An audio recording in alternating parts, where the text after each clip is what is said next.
तो मैं आपके साथ बात करने जा रहा हूँ पीरियोडिक टेबल, लेकिन पीरियोडिक टेबल आप तब तक नहीं सीख पाओगे जब तक आपको कुछ बेसिक्स नहीं पता होगा। और वो बेसिक्स में क्या है, electronic configuration, that is SPDF electronic configuration. मैं उससे पहले आपके साथ एकदम 2 मिनट रिवीजन करवाना चाहूँगा। क्लास 9th में आप कन्फिग्रेशन क्या सीखे थे? क्लास 9th में आपको याद आ रहा है KLMN सेल वाला कन्फिग्रेशन सीखे थे। इसमें कुछ कुछ चीज़ें आप सीखते थे कि एक्चुअली पहला चीज़ आप सीखते थे कि मैक्सिमम इलेक्ट्रॉन जो किसी सेल में रह सकता है, maximum electron that can be reside in a shell, जो कि बेसिकली किसी सेल में रह सकता है, उसका फॉर्मूला पढ़े थे 2n²। याद कीजिए तो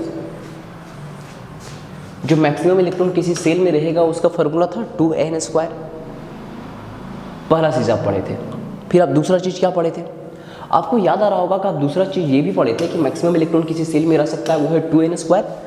तो बेसिकली अगर यदि n बराबर 1 दैट इज k के लिए n बराबर 1 होगा, l सेल मतलब n बराबर 2 होगा, m shell that is n बराबर 3 होगा। ये सब चीज़ें आप पढ़े हैं ना, रदरफोर्ड बेसिकली यहाँ पे मॉडल क्लास 9th में आप पढ़े हैं। ये k सेल, ये l सेल, ये m सेल, ये n सेल, याद आ रहा है? सॉरी, रदरफोर्ड मॉडल निकल गया मुँह से, बोहर्स मॉडल।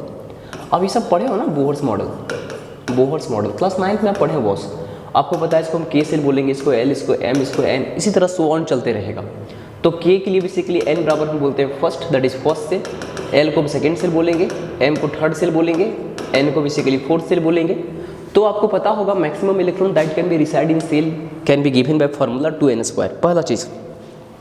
दूसरा चीज़ आपको पता होगा in outermost shell electrons can't be exceed than 8। outermost shell में 8 से अधिक इलेक्ट्रॉन नहीं हो सकता है। आप बोलोगे सर आप क्या कहना चाह रहे हो, थोड़ा स्पष्ट भाषा में बताओ। तो हम बोलेंगे देख मेरे भाई, जो हम कह रहे हैं ना कि एक्चुअली क्या है कि भले फार्मूला वाइज अगर देखोगे कि 2n² वाला फार्मूला, तो n बराबर 1 पुट करोगे तो 2 × 1 का स्क्वायर दैट इज 2 इलेक्ट्रॉन हो सकता है k में। हाँ, बहुत अच्छी बात है, ये हम भी जानते हैं k में मैक्सिमम 2 इलेक्ट्रॉन। l में आप बोलोगे n बराबर 2 पुट करोगे तो 2 का स्क्वायर 4 होता है, 4 × 2 दैट इज 8 होगा। m में बेसिकली क्या हो जाएगा, 3 का स्क्वायर दैट इज 9 × 2 18 हो जाएगा, बहुत अच्छी बात है। इसी तरह n में क्या हो जाएगा, n के लिए जो स्मॉल n होगा ना वो भी 4 होगा, तो 4 का स्क्वायर बेसिकली 16 होगा, 16 × 2 दैट इज 32 इलेक्ट्रॉन हो सकता है मैक्सिमम।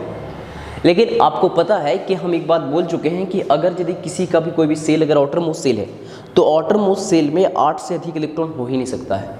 आउटरमोस्ट सेल में इलेक्ट्रॉन की संख्या 8 से अधिक नहीं हो सकता है, नहीं हो सकता है, नहीं हो सकता है। तो आप बढ़िया से देखो बढ़िया से आप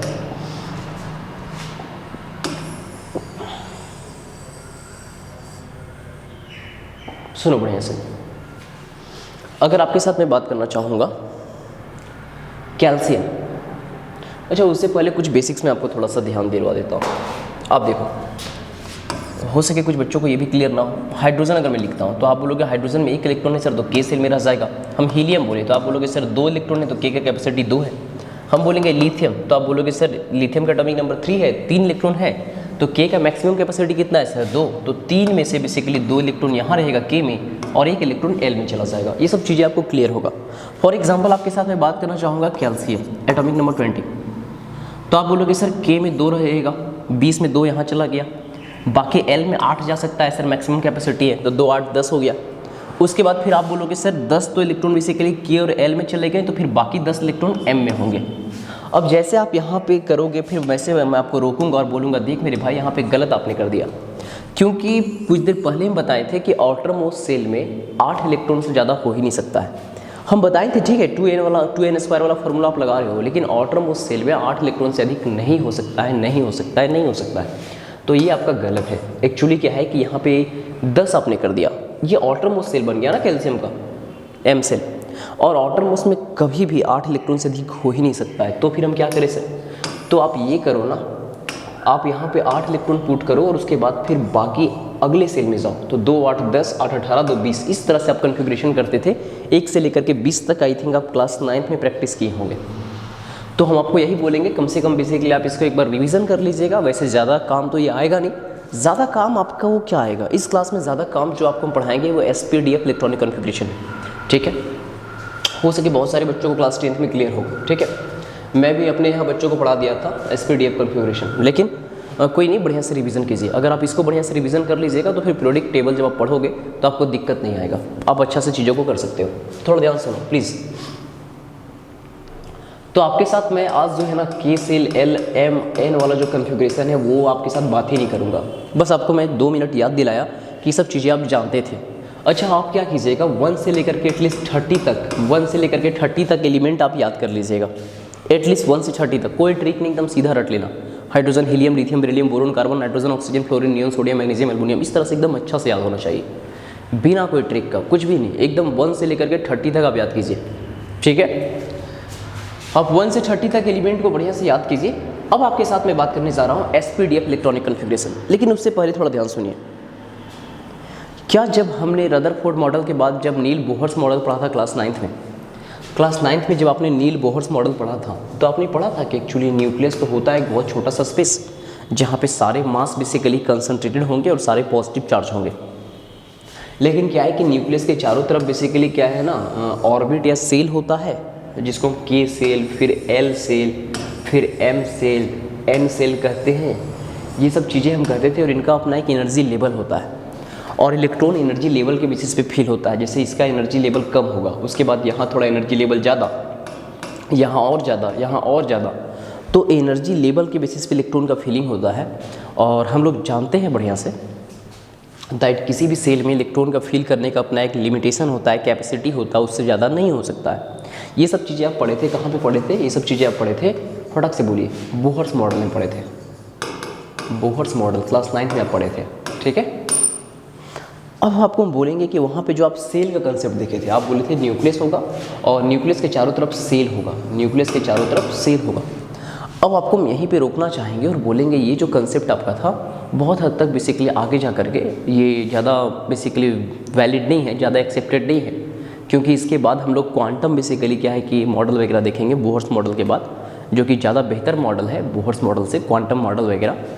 तो आपको हम यही कहना चाह रहे हैं कि वहाँ पे आप सेल पढ़ते थे, वहाँ आप क्या पढ़ते थे? आप पढ़ते थे एटम में न्यूक्लियस है जहाँ पे करीब करीब सारे मास कंसंट्रेटेड है।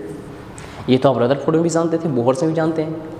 लेकिन रदरफोर्ड ये गलती कर दिया था ना, याद कीजिए, तो रदरफोर्ड ये गलती कर दिए थे कि न्यूक्लियस के चारों तरफ बेसिकली क्या है ना, ये न्यूक्लियस है, तो न्यूक्लियस के चारों तरफ, सॉरी यार, याद कीजिए रदरफोर्ड साहब क्या बोले थे, बहुत जल्दी बता दो कि ये न्यूक्लियस है, न्यूक्लियस के चारों तरफ इलेक्ट्रॉन बेसिकली रिवॉल्व करेगा, सर्कुलर पाथ में कुछ ऐसा था।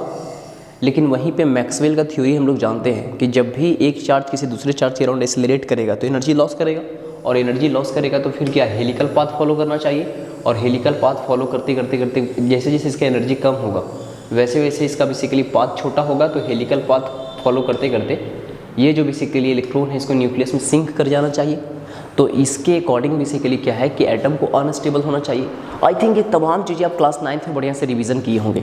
खैर कोई बात नहीं, अगर आपको याद आ रहा है तो बहुत अच्छी बात है, और याद नहीं आ रहा है तो ज़्यादा घबराइए मत, इससे कोई ज़्यादा फर्क पड़ने वाला है नहीं। ठीक है, मैं आपके साथ सिंपली एक बात करना चाहूँगा कि आप यहाँ पे रदरफोर्ड मॉडल थोड़ा सा गलत साबित होने के बाद आप थोड़ा सा बोहर्स मॉडल की तरफ बढ़े थे।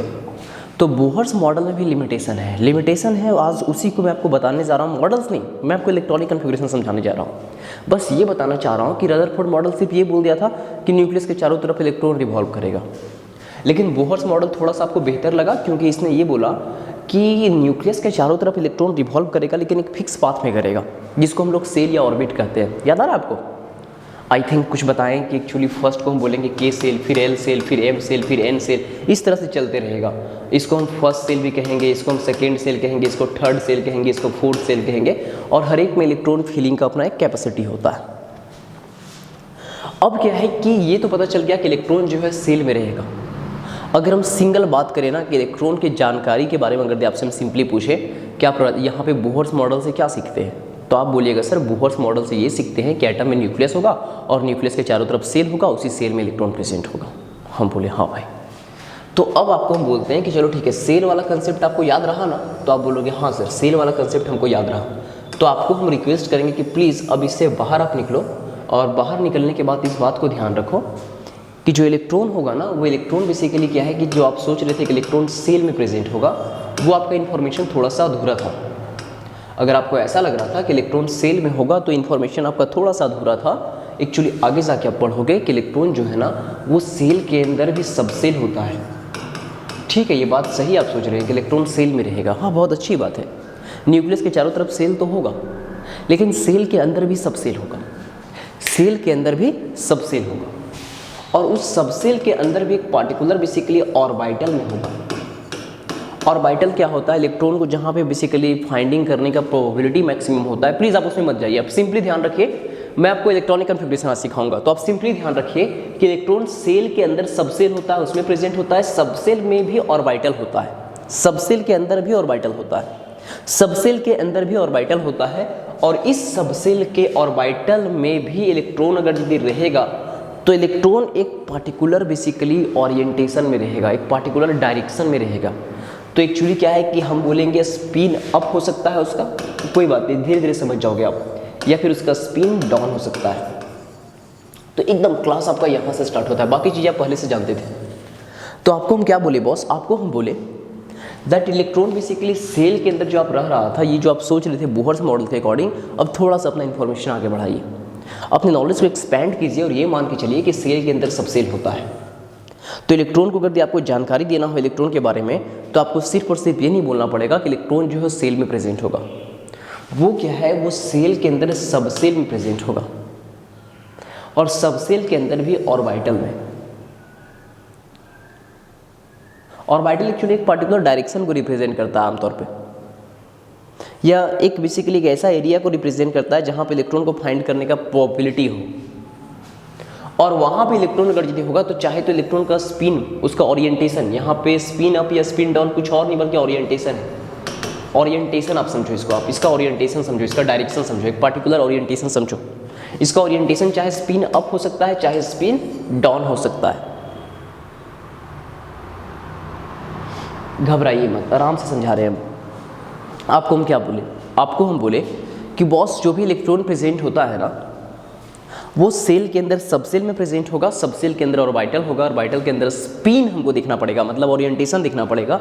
स्पिन चाहे अप होगा चाहे स्पिन डाउन होगा, मतलब 4 बातों का ख्याल रखना पड़ेगा। पहला बात सेल, दूसरा बात सबसेल। हम पहले पूछेंगे इलेक्ट्रॉन कौन सा सेल में है, first shell, second shell, third cell, fourth shell, कौन सा सेल में। फिर सेल के बाद आपसे हम पूछेंगे अच्छा उस सेल के कौन से सबसेल में, उस सेल के कौन से सबसेल में। अब उसके बाद मैं आपको पूछूंगा अच्छा ठीक है, सबसेल तो बता दिया आपने, अब मुझे बताओ कि उस सबसेल का कौन सा ऑर्बिटल में है। और उसके बाद पूछूंगा अच्छा इलेक्ट्रॉन अगर यदि उस ऑर्बिटल में था भी तो उसका स्पिन क्या था, स्पिन अप था या स्पिन डाउन था। मैं 4 बात पूछूंगा। सबसे पहले पूछूंगा कि इलेक्ट्रॉन जो है कौन से सेल में है, first shell, second shell, third cell, fourth shell, कौन सा सेल में। फिर मैं आपको पूछूंगा अच्छा उस सेल के कौन से सबसेल में है। फिर मैं पूछूंगा अच्छा ठीक है उस सेल के कौन से सबसेल में है और उसका बेसिकली क्या है, कौन सा ऑर्बिटल में है, उस सबसेल के कौन से ऑर्बिटल में। और फिर मैं आपको पूछूंगा अच्छा उसका स्पिन क्या था, अप था कि डाउन था। तो 4 बातें बेसिकली मुझे ध्यान रखना पड़ेगा, 4 बातों का, ठीक है। बस इसको सिंपली ध्यान रखिए, ठीक है। अब देखो आपके लिए अगर मैं एसपीडीएफ कॉन्फ़िगरेशन के बारे में बात करता तो आपके लिए इंपॉर्टेंट था बस इतना, ये जो सबसेल है ना जनरली हम लोग 4 से रिप्रेजेंट करते हैं, SPDF, ये 4 सबसेल होते हैं, 4 सबसेल। इसको मैं ऐसे समझाता हूँ, सपोज दैट अगर मुझे किसी स्कूल में किसी बच्चा को ढूंढना है तो सबसे पहले मुझे ये बात करना पड़ेगा, हाँ स्कूल तो मुझे पता है कि इस स्कूल में प्रेजेंट होगा, तो मुझे सबसे पहले ये देखना पड़ेगा वो स्कूल के कौन से क्लास में बच्चा। स्कूल तो मुझे पता चल गया ना, फिर मुझे ये देखना पड़ेगा वो बच्चा बेसिकली उस स्कूल के कौन से क्लास में है। तो सबसे पहले क्लास देखना पड़ेगा। अब क्लास के बाद मुझे देखना पड़ेगा अच्छा जाओ उस सेक्शन में, कौन से सेक्शन में। अगर आपके स्कूल में आपको मैं ढूंढने गया तो सबसे पहले मुझे आपके प्रिंसिपल को बोलना पड़ेगा कि सर ये बच्चा जो है ना इस क्लास में है। पहले मुझे क्लास बताना पड़ेगा, तो क्लास को आप सेल से समझो। फिर मैं आपके बारे में पूछूंगा अच्छा ठीक है वो बेसिकली बच्चा जो है ना वो कौन से सेक्शन में है, वो मुझे सेक्शन में पूछेंगे ना। हाँ ठीक है भाई 10th में था तो 10th A में था, B में था, किस में था, तो मुझे सेक्शन बताना पड़ेगा। तो बेसिकली सबसे पहले मुझे यहाँ पे क्लास बताना पड़ा, फिर सेक्शन बताना पड़ा। तो क्लास को आप सेल समझे, सेक्शन को आप सबसेल समझिए, ठीक है। अब उसके बाद जा करके सेक्शन के बारे में हम बात करते हैं, तब जा करके उस पार्टिकुलर सेक्शन में हो सकता है ना कि आप बेसिकली क्लास में चाहे फर्स्ट रो में बैठे मिले, चाहे सेकेंड रो में बैठे मिले, चाहे थर्ड रो में बैठे मिले, मतलब कहीं बेसिकली आप बैठे मिले। तो हो सके बेसिकली उस सेक्शन में जाने के बाद मुझे आपका रो देखना पड़े कि हाँ भाई इस रो में है, वही। उसके बाद फाइनली मुझे जा करके देखना पड़े कि हाँ भाई, ये बोलना पड़े अच्छा वो जो इस रो में जो बैक बेंचर है ना, या जो फर्स्ट बेंचर है या मिडिल बेंचर है, जो भी बैक बेंचर है वही है बेसिकली। तो जैसे मैं बताना चाह रहा हूँ कि आपके बारे में एक बेसिकली कंप्लीट इन्फॉर्मेशन देना है, मुझे कंप्लीट इन्फॉर्मेशन देना पड़ेगा, तब जा करके मैं आपको रिकॉग्नाइज़ कर पाऊँगा स्कूल में। उसी तरह से इलेक्ट्रॉन के बारे में कंप्लीट जानकारी जो है ना मुझे मिलेगा, इससे मिलेगा सेल, सबसेल, सबसेल के बाद मुझे मिलेगा ऑर्बिटल से, और फाइनली मुझे मिलेगा ओरिएंटेशन से, मतलब उसका स्पिन अप था या स्पिन डाउन था।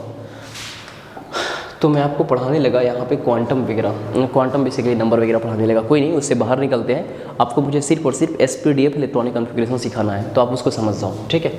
आप देखो, आपका वहाँ बेसिकली कॉन्फ़िगरेशन होता था ना K L M N, आप इलेक्ट्रॉन को इस तरह से फील करते थे।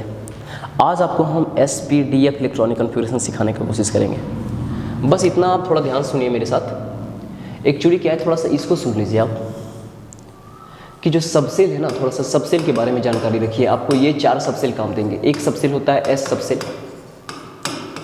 दूसरा होता है, प्लीज़ इसको आप लिखिए, S के बाद लिखिए D सबसेल, D सबसेल, उसके बाद आप लिखिए S के बाद P सबसेल आपने लिखा, उसके बाद आप इसको लिखिए D सबसेल, और D सबसेल के बाद आप लिखो थोड़ा सा F सबसेल, F सबसेल लिखो, F subshell, F subshell. Shell तो आप समझते हो ना, K shell, L shell, M shell, जिसको आप first shell, second shell, third shell कहते हो, वही चीज़ आप समझो। सेल आप समझते हो, मैं आपको सबसेल समझाने का कोशिश कर रहा हूँ। तो सबसेल में S subshell, P subshell, D subshell और फाइनली F सबसेल। आप ये 4 सबसेल ध्यान रखिए। अच्छा, सबसे पहले मैं आपको बोला S सबसेल बोला। S सबसेल के अंदर सिंगल ऑर्बिटल होता है। साथ ही साथ मैं आपको ऑर्बिटल दिखाना चाहूँगा। ये हो गया सबसेल्स हो गए, ये सारे के सारे क्या हो गए, ये सारे के सारे हो गए बॉस सबसेल हो गए, ये सबसेल हो गए। अब सबसेल के साथ साथ मैं आपको दिखाना चाहूँगा ऑर्बिटल। तो ऑर्बिटल मैं आपको दिखाना चाहूँगा, तो ऑर्बिटल में थोड़ा ध्यान सुनिएगा। एक्चुअली S सबसेल में सिंगल ऑर्बिटल होता है, एक ऑर्बिटल होता है।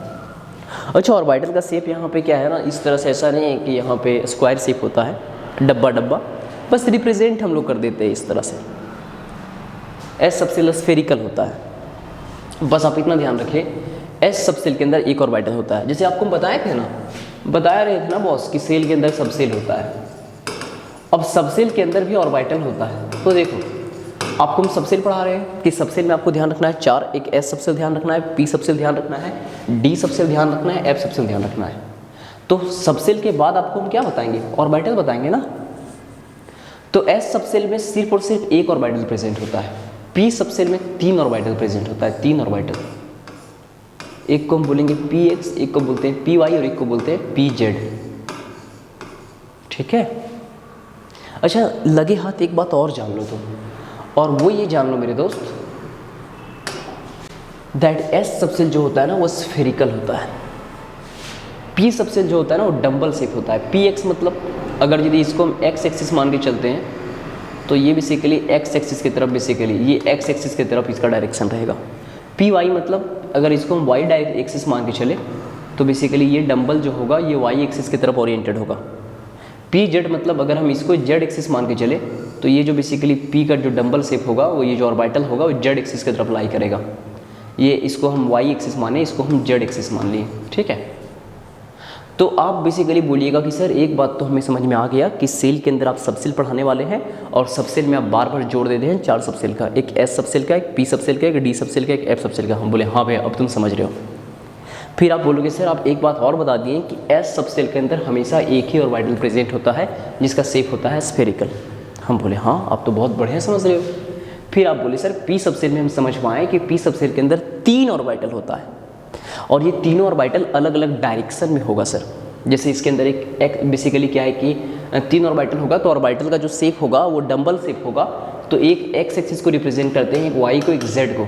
तो यहाँ पे हम बोलेंगे, इसको हम बोलेंगे px, इसको हम बोलेंगे py और इसको हम बोलेंगे pz, जो z एक्सिस में लाई कर रहा है। तो हम बोले कि एक्चुअली क्या है कि ठीक है डब्बा से दिखा रहे हैं, लेकिन डब्बा जैसा शेप नहीं होता है। इसका शेप जो होता है ऐसा प्रपोज्ड किया गया है, साइंटिस्ट का मानना है कि इसका जो शेप होगा वो डंबल शेप होगा, ठीक है। S के बारे में मानना है कि इसका जो शेप होगा वो स्फेरिकल शेप होगा। अब D सबसेल को देखिए, डी सबसेल के अंदर 5 ऑर्बिटल होता है, 5 ऑर्बिटल। तो 5 ऑर्बिटल होगा तो यहाँ भी एक ऐसा होगा डी एक्स वाई होगा, एक डी वाई जेड होगा, एक डी जेड एक्स होगा, एक D X square Y square होगा, और एक फाइनली होगा डी जेड स्क्वायर। मैं समझा रहा हूँ, घबराइए मत आप। तो आपको हम बोले कि सबसेल में एक एस सबसेल ध्यान रखना है, पी सबसेल ध्यान रखना है, डी सबसेल ध्यान रखना है, और साथ साथ में एफ सबसेल ध्यान रखना है। तो आपको हम बोले कि एस सबसेल के बारे में आपको हम बोले कि एस सबसेल जो होगा उसमें बेसिकली सिर्फ और सिर्फ एक ऑर्बिटल प्रेजेंट होगा।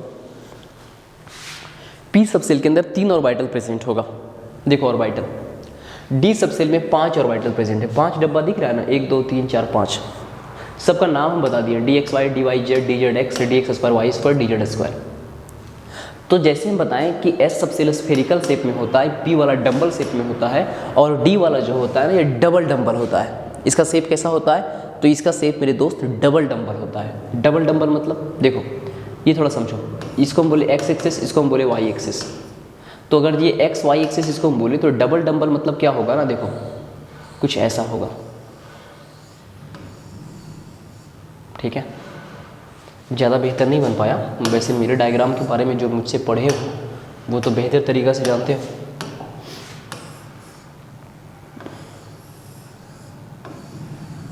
ठीक है, कुछ ऐसा समझो, ये x हो गया, ये y हो गया। आपको नहीं लग रहा है कि x एक्सिस और y एक्सिस के बीच में 45 डिग्री पे बेसिकली ये डबल डंबल रखा हुआ है?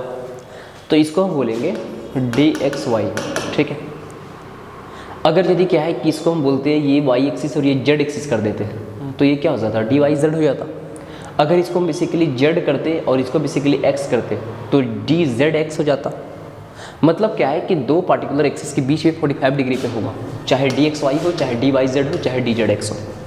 जैसे मैंने बोला ना कि ये dxy है, अगर मुझे dyz बनाना रहता तो मैंने इसको बोला y, इसको मैंने बोला z। अब इनके बीच में डबल डंबल में 45 डिग्री पे रख दूंगा, डबल डंबल को 45 डिग्री पे रख दूंगा, सो सिंपल dyz हो गया।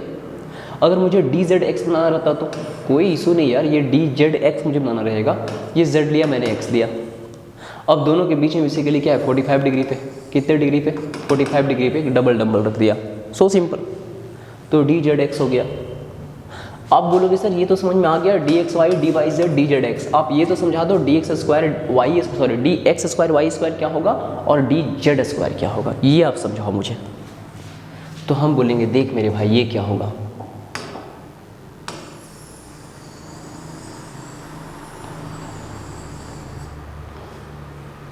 देखो आपको हम बोले कि dx स्क्वायर वाई स्क्वायर क्या होगा। देखो ये x एक्सिस है, ये y एक्सिस है। तो यहाँ पे हम बोले कि d बेसिकली सबसेल होता है, इसका ऑर्बिटल का शेप कैसा होगा? तो आप बोले सर इसका ऑर्बिटल जो होगा डबल डंबल शेप होगा। हाँ ठीक है, तो हम बोले ये x एक्सिस है, ये y एक्सिस है, तो dx स्क्वायर वाई स्क्वायर मुझे चाहिए। कोई बात नहीं, एक काम करो, डंबल का एक शेप को बेसिकली x के पॉजिटिव लोब में रखो और एक बेसिकली नेगेटिव साइड रखो, नेगेटिव एक्सिस में। y वाला भी कुछ ऐसा ही करो। ये देखो आपको नहीं लग रहा है कि ये dx, देखो ये जो पूरा का पूरा डंबल है पूरे x एक्सिस में है, positive x axis, negative x axis. ये बेसिकली y एक्सिस में है, positive y axis, negative y axis. तो इसको हम कह सकते हैं ना dx स्क्वायर वाई स्क्वायर। अच्छा सर dz स्क्वायर क्या होगा? कोई बात नहीं, dz स्क्वायर और आसान है, घबराइए मत। इसमें क्या है ना, dz स्क्वायर जो होगा ना, ये देखो अगर इसको हम z एक्सिस मान के चलते हैं तो एक्चुअली क्या है कि एक डंबल तो z एक्सिस की तरफ है, और यहाँ पे पता है एक बेसिकली क्या है ना, कंसेंट्रिक रिंग होगा, कंसेंट्रिक रिंग होगा, कंसेंट्रिक रिंग मतलब ये डंबल और ये जो बेसिकली रिंग है इन लोग दोनों का सेंटर सेम होगा, कंसेंट्रिक रिंग होगा। अच्छा इस शेप को हम लोग बेसिकली क्या है, डबल डंबल तो बोल नहीं पाएंगे, single dumbbell, one ring, concentric ring तो ऐसे नहीं बोलेंगे, तो इसको हम लोग डोनट शेप कहते हैं। कौन सा शेप कहते हैं? इसको कहते हैं डोनट शेप। कौन सा शेप? Donut shape. तो आपको पता चल गया कि सर आमतौर पर डी सबसेल जो होते हैं ना उनके ऑर्बिटल डबल डंबल होंगे, चाहे वो आप देखे थे dxy, dyz, dzx, वो बेसिकली 45 डिग्री पे लाई करेंगे ये तीनों का तीनों। और ये जो बेसिकली होगा सर, ये एक का लोब बेसिकली, एक डंबल का लोब x एक्सिस के लॉन्ग होगा और एक y एक्सिस के लॉन्ग। और dz स्क्वायर तो आप बता ही चुके सर, एक डंबल होगा z एक्सिस के लॉन्ग और उसी के साथ एक कंसेंट्रिक रिंग होगा सेंटर से, दैट इज कोऑर्डिनेट से एक्चुअली वहाँ पे ओरिजिन से एक सर्कुलर बेसिकली रिंग होगा, दैट इज कंसेंट्रिक रिंग होगा। मतलब जो सेंटर है वो बेसिकली क्या है कि इसके लिए डंबल के लिए, और साथ साथ में सर्कल के लिए दोनों के लिए कॉमन सेंटर होगा, तो कंसेंट्रिक रिंग बोलेंगे अलॉन्ग विथ डम्बल शेप। तो हम इसको बोले डोनट शेप। कौन सा शेप बोले? इसको मैंने बोला डोनट शेप बोला। समझ में आया आपको? तो आप बोले कि हाँ सर ये सब चीज़ें हमें समझ में आ गया सर, हमें बेसिकली क्या है कि ये समझ में आ गया। अच्छा एक बार फिर से रिवीजन कराता हूँ, घबराइए मत, थोड़ा सा लेक्चर लंबा जाएगा लेकिन अच्छा से समझेंगे। आप बोलिएगा सर हाँ ये बात तो आप कर दिए सर कि एक्चुअली सबसे पहले आप बोले कि सेल तो हम जानते थे, K cell, L cell, M cell, N cell, जिसको first cell, second cell, third cell, fourth cell, fifth cell, six cell, seven cell वगैरह कह सकते हैं। अब सेल के बाद आप सब सेल के पे जोड़ दे रहे हैं सर, और आप कह रहे हैं कि सब सेल जो है ना वो हमें 4 सब सेल पढ़ना है, एस सब सेल, पी सब सेल, डी सब सेल और एक एफ सब सेल। अच्छा आप बोले कि एस सब सेल के अंदर ऑर्बिटल भी देखेंगे, सब सेल के अंदर हमें ऑर्बिटल देखना था। सेल से जैसे हम लोग नीचे जाते हैं तो सेल के बाद क्या आता था मेरे दोस्त बताओ? सेल के बाद सब सेल आता था, सब सेल के बाद ऑर्बिटल। तो ऑर्बिटल में आप बोले कि एस सब सेल में 1 ऑर्बिटल होगा, पी में 3 ऑर्बिटल होगा, सॉरी यार, और डी सब सेल के अंदर बेसिकली 5 ऑर्बिटल होगा, बाकी एफ सब सेल में 7 ऑर्बिटल होता है। कितना ऑर्बिटल होता है? 7 ऑर्बिटल होता है। यहाँ पे 7 ऑर्बिटल होता है मेरे दोस्त, यहाँ पे देख लो आप।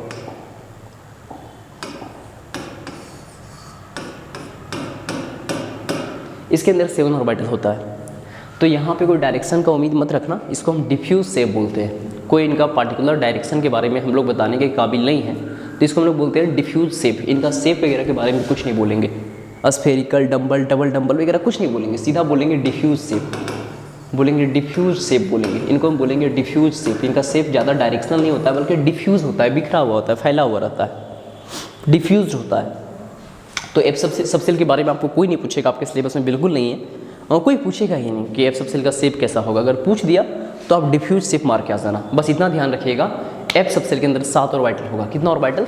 7 ऑर्बिटल। कितना ऑर्बिटल? 7 ऑर्बिटल। तो आप क्या सब सेल के बारे में जाने? हाँ सर सब सेल के बारे में, सब सेल के बारे में कोई रात में भी उठा के बोलेगा तब भी बोलेंगे सर एस सब सेल, पी सब सेल, डी सब सेल, एफ सब सेल, इतना तो ध्यान रखेंगे। हम बोलेंगे एस सब सेल के अंदर कितने ऑर्बिटल्स हैं, तो आप बोलोगे सर एस सब सेल के अंदर हमें ध्यान रखना पड़ेगा सिंगल ऑर्बिटल। फिर आपको हम पूछेंगे पी सब सेल में कितने ऑर्बिटल, आपको हम पूछेंगे एस सब सेल में कितने ऑर्बिटल, आप बोलोगे एस सब सेल में 1 ऑर्बिटल। आपको हम पूछेंगे पी सब सेल में कितने ऑर्बिटल, आप बोलोगे सर पी सब सेल के अंदर 3 ऑर्बिटल। आपको हम पूछेंगे डी सब सेल में कितने ऑर्बिटल, आप बोलोगे डी सब सेल में 5 ऑर्बिटल। आपको हम पूछेंगे एफ सब सेल में कितने ऑर्बिटल, आप बोलोगे 7 ऑर्बिटल। आपको हम बोलेंगे एस ऑर्बिटल का बेसिकली शेप, आप बोलोगे स्फेरिकल। पी ऑर्बिटल का शेप डम्बल, डी का शेप डबल डम्बल, और एफ का शेप तो आप बोलोगे डिफ्यूज शेप। कौन सा शेप? Diffuse shape. तो आपके पास जानकारी काफ़ी हो गया? हाँ सर जानकारी काफ़ी हो गया, और अब थोड़ा इसको आप क्लियर कीजिए। ये अजीब व गरीब लग रहा है ना, तो इसको क्लियर करते हैं बढ़िया से, ठीक है। अब देखो मेरे दोस्त, इतना होने के बाद आपको क्या ध्यान रखना है? इतना होने के बाद एकदम बढ़िया से इसको मैं समराइज करता हूँ सबसे, ठीक है। उसके बाद नंबर ऑफ ऑर्बिटल, ठीक है। यहाँ थोड़ा ध्यान सुनिए। सबसे पहले मैं बोला सब सेल में एस सब सेल, जैसे मैं बोलूँगा एस सब सेल, आप बोलोगे इसके अंदर 1 ऑर्बिटल होगा। मैं आपको बोलूँगा पी सब सेल, आप बोलोगे पी सब सेल के अंदर 3 ऑर्बिटल होगा। मैं आपको बोलूँगा डी सब सेल, डी सब सेल मैं जैसे बोलूँगा मेरे दोस्त डी सब सेल, आप बोलोगे यहाँ 5 ऑर्बिटल होगा। मैं बोलूँगा एफ बेसिकली सब सेल, सॉरी मैं चौथा में बोलूँगा आपको एफ सब सेल, और जैसे मैं एफ सब सेल बोलूँगा मेरे दोस्त, आप बोलोगे यहाँ पे 7 ऑर्बिटल होगा। तो एस सब सेल के अंदर आपने बोला 1 ऑर्बिटल, पी के अंदर बेसिकली आपने बोला 3 ऑर्बिटल, डी के अंदर आपने बोला 5 ऑर्बिटल, और एफ के अंदर आपने बोला 7 ऑर्बिटल। अब ऑर्बिटल के बाद मैं आपको पूछूंगा number of electron, maximum number of electron जो यहाँ प्रेजेंट रह सकता है। तो आप बोलोगे कि एस सब सेल के अंदर सर अच्छा मैक्सिमम नंबर ऑफ इलेक्ट्रॉन तो आपने पढ़ाया ही नहीं सर। कोई बात नहीं, मैं नहीं पढ़ाया हूँ, मैं नंबर ऑफ ऑर्बिटल पढ़ाया हूँ। तो आप बोलोगे हाँ सर नंबर ऑफ ऑर्बिटल आप पढ़ाए हो, यहाँ बेसिकली 1 ऑर्बिटल होगा, पी में 3 ऑर्बिटल होगा, अच्छा, और डी में 5 ऑर्बिटल होगा सर, सॉरी यार। आप बोलोगे कम से कम ये तो आप बताए हो सर कि यहाँ 5 ऑर्बिटल होगा। चलो ठीक है, मैं बोलूँगा इतना ही काफ़ी मेरे लिए। एफ सब सेल में तो आप बोलोगे सर आप ये भी बताए हो कि यहाँ पे 7 बेसिकली ऑर्बिटल होगा, ठीक है। हम बोलेंगे काफ़ी, दैट सो सफिशिएंट। आपको हम बोले कि आपको ये बातें याद है, अच्छा शेप भी याद है क्या? आपको हम बोलेंगे शेप आपको याद है क्या? शेप थोड़ा बताओ। तो आप बोलोगे हाँ सर एस सब सेल का जो शेप होगा ना सर वो स्फेरिकल होगा। कैसा होगा? स्फेरिकल। मैं आपको पूछूंगा पी सब सेल का शेप, तो आप बोलोगे डम्बल होगा सर, डम्बल शेप सर, एक पी एक्स होगा, एक पी वाई होगा, एक पी जेड होगा, जाहिर सी बात है इसको हम बोल दिए पी एक्स बोलेंगे, ये वाई एक्सिस में अगर लाई करेगा तो इसको पी वाई बोलेंगे, जेड एक्सिस में लाई करेगा तो पी जेड बोलेंगे। हम बोलेंगे आप डी में कुछ बता सकते हो क्या? आप बोलोगे सर आमतौर पे डबल डंबल होता है और एक डंबल प्लस कंसेंट्रिक रिंग वाला दैट इज डोनट होता है, तो आप जनरली इसको डबल डंबल बोलिएगा। जब तक कुछ ना पूछा जाए आप डबल डंबल बोलिएगा। और इसमें बेसिकली मैं पूछूँ तो आप बोलोगे सर इसमें बेसिकली डिफ्यूज शेप, एफ वाला में कोई खास शेप नहीं सर, तो आप इसको डिफ्यूज शेप बोलेंगे। अगर यदि ज़बरदस्ती पूछने पे उतारू हो ही जाए एग्जामिनर तो हम बोलेंगे ठीक है भाई डिफ्यूज शेप से अपना काम चला ले।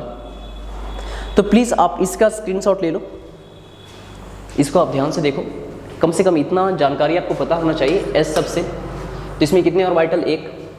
पी सबसेट, इसमें कितने ऑर्बिटल? 3। डी सबसेट, इसमें कितने ऑर्बिटल? 5। एफ सबसेट, इसमें कितने ऑर्बिटल? 7 ऑर्बिटल। ये बात ध्यान रखना, बाद बाकी सबका शेप ध्यान रखना। हाँ कि एस सबसेल का बेसिकली शेप स्फेरिकल होता है, पी वाला का डंबल होता है, डी वाले का डबल डंबल ध्यान रखेंगे, और एफ वाला का बेसिकली हम लोग डिफ्यूज शेप बोल देंगे। प्लीज़ आप इतना तो ध्यान रख सकते हो, इतना धीरे धीरे मैं चल रहा हूँ। लेक्चर काफ़ी लंबा जाएगा लेकिन एकदम मैं स्लोली चल रहा हूँ। क्लियर है बॉस? हाँ सर इतना तो क्लियर है।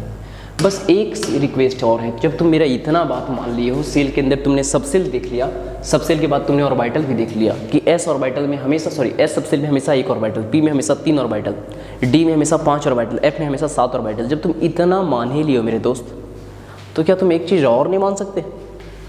एक ऑर्बिटल में मैक्सिमम 2 इलेक्ट्रॉन रह सकता है, बस इतना सुन लो ना। Maximum 2 electron can enters into one orbital with opposite spin। अब बोलोगे सर ये अपोजिट स्पिन आप क्या लिखा दिए? घबराइए मत प्लीज़, ना घबराए। आपको याद आ रहा है मैंने बोला था कि सेल के अंदर मैंने बोला था सबसेल, याद आ रहा है? सबसेल के अंदर मैंने आपको बोला था ऑर्बिटल, और ऑर्बिटल के अंदर मैंने बोला था इलेक्ट्रॉन पार्टिकुलर ओरिएंटेशन में होगा, एक पार्टिकुलर डायरेक्शन में होगा, और हम बोले थे चाहे तो उसका स्पिन अप होगा या फिर उसका स्पिन डाउन होगा, कुछ ऐसा हम बोले थे। थोड़ा बहुत याद कीजिए तो आप, थोड़ा नीचे दिखा देता हूँ, पता नहीं स्क्रीन में कट गया होगा। याद कीजिए क्या मैंने आपके साथ ऐसा बात किया? देखो तो कि एक्चुअली इलेक्ट्रॉन का जानकारी के बारे में, इलेक्ट्रॉन का पोजीशन के बारे में बात करें तो हम बोले थे मेरे दोस्त सेल के अंदर सबसेल होगा, सबसेल के अंदर ऑर्बिटल होगा, और ऑर्बिटल में चाहे उसका स्पिन अप होगा चाहे उसका स्पिन डाउन होगा। तो वही चीज़ मैं बोल रहा हूँ कि मैक्सिमम 2 इलेक्ट्रॉन रह सकता है किसी एक ऑर्बिटल में, लेकिन दोनों का स्पिन सेम नहीं होगा। फॉर एग्जाम्पल कोई एक ऑर्बिटल है ये, तो इस ऑर्बिटल में मैक्सिमम 2 इलेक्ट्रॉन रह सकता है, तो 2 इलेक्ट्रॉन रह सकता है, तो चाहे तो एक का स्पिन ऊपर की तरफ है, एरो स्पिन मतलब तुम समझो एरो। अच्छा तुम इलेक्ट्रॉन को ऐसे भी दिखा सकते हो, चाहे तो पूरी एरो से दिखा सकते हो, चाहे हाफ एरो से दिखा सकते हो, ठीक है? अगर आप एटॉमिक स्ट्रक्चर पढ़ लिए होंगे तो आपको ये सब पता होगा, नहीं पढ़े तो घबराइए मत। हम इलेक्ट्रॉन को एरो से दिखाएंगे मेरे दोस्त, इलेक्ट्रॉन को हम दिखाएंगे एरो से, चाहे तो फुल एरो से दिखा दो, चाहे आप हाफ एरो से दिखा दो, चाहे फुल एरो से दिखाओ मेरे दोस्त, चाहे आप हाफ एरो से दिखाओ, कोई फर्क नहीं पड़ता है। आप इलेक्ट्रॉन को एरो से दिखा सकते हो, चाहे तो फुल एरो से दिखा दो या फिर चाहे तो हाफ एरो से दिखा दो। देखो एरो हाफ है ना। अच्छा एरो अगर यदि अपवर्ड रहेगा तो तुम समझना कि उसका स्पिन अप है, अगर एरो डाउनवर्ड होगा तो तुम समझना इसका स्पिन डाउन है। तो हम आपको ये पूछना चाह रहे हैं कि अगर यदि एक बेसिकली ऑर्बिटल में कितना इलेक्ट्रॉन रह सकता है, तो आप बोले सर एक ऑर्बिटल में 2 इलेक्ट्रॉन रह सकता है। कोई बात नहीं, ज़्यादा हौच पौच नहीं करना है, घबराना नहीं। आप बोलिएगा सर एक ऑर्बिटल के अंदर 2 इलेक्ट्रॉन रह सकता है, एक का स्पिन अगर अप रहेगा सर तो दूसरे का स्पिन डाउन रहेगा। अच्छा हम इसको ऐसे भी रिप्रेजेंट कर सकते थे सर, पूरा एरो ना दिखा करके हाफ एरो से स्पिन अप और बेसिकली यहाँ पे स्पिन डाउन को नीचे दिखा देते। आपको हम बोलेंगे क्या मैंने ये चीज़ सही रिप्रेजेंट किया? देखो तो ये चीज़, तो तुम बोलोगे सर एक ऑर्बिटल में 2 इलेक्ट्रॉन रह सकता है। अब 2 इलेक्ट्रॉन तो दिखाएं सर, लेकिन दोनों का स्पिन अप नहीं हो सकता है ना सर, एक का स्पिन अप होगा तो दूसरे का डाउन होगा। यहाँ पे क्या लिखा हुआ है? With opposite spin, with opposite spin. आपको हम बोलेंगे क्या मेरे दोस्त ये सही है क्या? तो आप बोलोगे सर यहाँ पे आपने एक ऑर्बिटल में 2 ही इलेक्ट्रॉन दिखाया है सर, लेकिन आप गलती क्या कर दिए ना सर कि आप तो गलती यहाँ पे ये कर दे रहे हैं कि दोनों का स्पिन डाउन दिखा रहे हैं। हम बोलेंगे अब्बर में बताओ, अब्बर में सही मैंने बनाया क्या? अब्बर में मैंने सही बनाया क्या? स्पिन अप भी है डाउन भी है। आप बोलोगे सर आप तो महापाप कर दिए सर, आप एक ऑर्बिटल के अंदर 3 इलेक्ट्रॉन कैसे रखें बताइए? तो एक ऑर्बिटल में 2 ही इलेक्ट्रॉन रह सकता है सर। तो हमको लगा कि अब आप चीज़ों को समझ पाए हैं, तो आपको हम बोलेंगे देख मेरे दोस्त क्या मैंने इसे सही बनाया? आप बोलोगे हाँ बिल्कुल सर, अब बेसिक सही बनाए, एक ऑर्बिटल में 2 इलेक्ट्रॉन रखें, एक का स्पिन अप एक का डाउन। मैं बोला कि ऐसा हो सकता है क्या, देखो तो मेरे दोस्त, ऐसा बोला हाँ सर, ये कुछ खास आप थोड़ी ना किए हैं, एक्चुअली स्पिन अप को हाफ बेसिकली एरो से दिखाएं, स्पिन डाउन को हाफ डाउनवर्ड एरो से दिखाएं, सो सिंपल, ये भी सही बात है। हम बोले हाँ, अब आप चीज़ों को समझ पाएँ, क्लियर है। अब मैं आपको ऐसा पूछ दूँ तो क्या मैंने ये सही रिप्रेजेंट किया है, तो आप बोलोगे हाँ सर बिल्कुल ये भी सही है। हम बोले यार मैंने तो बोला है कि 2 इलेक्ट्रॉन रहेगा। हाँ, आप बोलिएगा बढ़िया से, आप देखिए ना सर, आपने लिखा है मैक्सिमम 2 इलेक्ट्रॉन रहेगा, एक है तो क्या हर्ज है, मैक्सिमम 2 रह सकता है, मैक्सिमम 2 रह सकता है सर, लेकिन एक है तो है, मैक्सिमम 2 रह सकता है सर, मैक्सिमम 2, एक रखे ना, कोई पाप नहीं हुआ है। हम बोले चलो ठीक है, अब आप समझ पाए। तो आपको हम पूछेंगे मेरे दोस्त कि S के अंदर कितना ऑर्बिटल है, आप बोलोगे एक ऑर्बिटल है, तो मैक्सिमम कितना इलेक्ट्रॉन S सबसेल में रह सकता है, आप बोलिएगा एक ऑर्बिटल में 2 इलेक्ट्रॉन रह सकता है, मतलब 2 इलेक्ट्रॉन। हम पूछेंगे P सबसेल में मैक्सिमम कितना इलेक्ट्रॉन, तो आप बोलोगे 3 ऑर्बिटल है, तो मैक्सिमम इलेक्ट्रॉन, तो बोलोगे सर 1 में 2 तो 3 में 6 इलेक्ट्रॉन। आप बोलोगे देख लो ना सर, 1 2 3 4 5 6, मतलब एक के अंदर 2 बेसिकली इलेक्ट्रॉन इंटर कर सकता है, तो मैक्सिमम 6 इलेक्ट्रॉन। तो आप यहाँ पे बोले मैक्सिमम इलेक्ट्रॉन की संख्या भी हम निकाल सकते हैं सर। हम पूछेंगे यहाँ, तो बोलोगे 5 ऑर्बिटल में मैक्सिमम 10 इलेक्ट्रॉन। हम बोलेंगे F में मैक्सिमम, तो बोलोगे 7 ऑर्बिटल है सर, तो मैक्सिमम 14 इलेक्ट्रॉन। तो हम बोले हाँ, अब आप चीज़ों को बढ़िया से समझ पा रहे हैं। तो एक काम करते हैं, बहुत सारी चीज़ों को मैं मिटाते जाता हूँ। ओह ये क्या हो गया यार, अच्छा मैंने इसे ले लिया।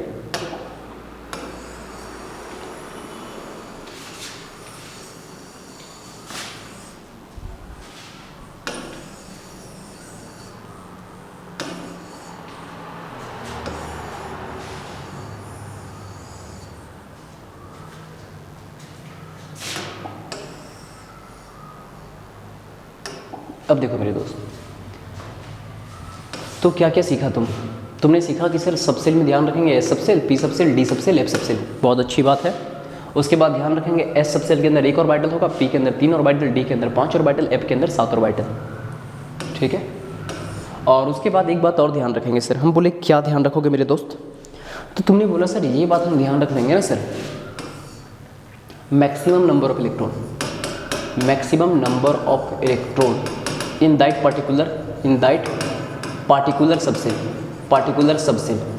तो आप बोलोगे S सबसेल में 1 ऑर्बिटल है तो 2 इलेक्ट्रॉन, आप बोलोगे P सबसेल में 3 ऑर्बिटल है तो 6 इलेक्ट्रॉन, D में 5 ऑर्बिटल है तो 10 इलेक्ट्रॉन, ठीक है। आप बोलोगे सर F में 7 ऑर्बिटल है तो 1 ऑर्बिटल में 2 इलेक्ट्रॉन रह सकता है, तो 7 में 14 हो गया ना सर। देख लो आप, 1 2 3 4 5 6 7 ऑर्बिटल है, अब 1 इलेक्ट्रॉन भरे, बाकी बेसिकली 2 इलेक्ट्रॉन हो जाएगा।